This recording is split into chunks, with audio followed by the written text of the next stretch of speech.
The Shockers were looking to make it 2 straight wins as they start a difficult week of games at home against the Missouri Tigers. Mizzou came into tonight with a 7-0 record. Let's jump into the highlights. Wichita State starts with a turnover. This is going to lead to a run out from Mizzou as they would take a quick 5-0 lead to start the game. Shockers, though, they would respond.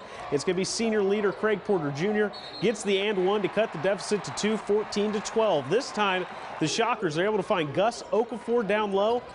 He's got some hops, just elevates, two-hand slam right there, and then again, they work it inside. This time, Quincy Ballard, big man, can also get up. Looked like he's about to hit his head on the rim. Mizzou up only 3, but another Wichita State turnover would lead to a Mizzou bucket to make it 41-36. Then MU would add another score before the half to go up 7. Wichita State down 2 late in the second half, but Craig Porter's going to find Gus Okafor in the corner for the 3 to take a 1-point lead.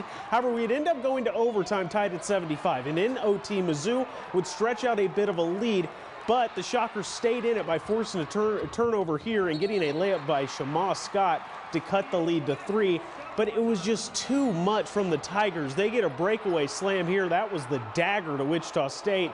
Shockers, they fall by 4 points in overtime, 88-84. KSN's Julia Labina joins us now live from Koch Arena with more. Julia?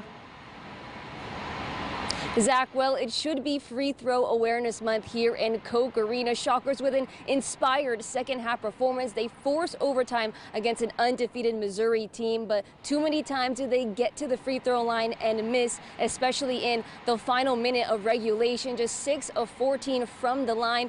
And let's not forget about turnovers, 20 from Wichita State tonight, 5 of those from Craig Porter Jr. alone. But despite all of those things, there were some good moments here. 5 players in double digits, Craig Porter Jr. and Jaquan Walton with 14 each. As a team, they shot above 50%, but the bad always outcarries the good in these scenarios. But the vibes in postgame was, okay, let's get back to work. We know what we did wrong, now let's correct it.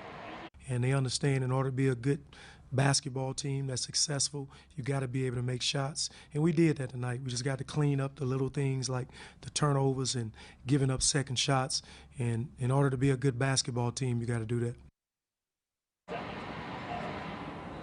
Despite the loss, Koch Arena was the loudest it's been all season long, and the players want to keep that going. That's a big reason why they wanted to play at Wichita State, and that's because of the atmosphere. But they know they got to get some wins for that to continue throughout the season. Next up for Wichita State, a trip to Manhattan to take on Kansas State. Here for you from Koch Arena, Julia Labina, KSN Sports.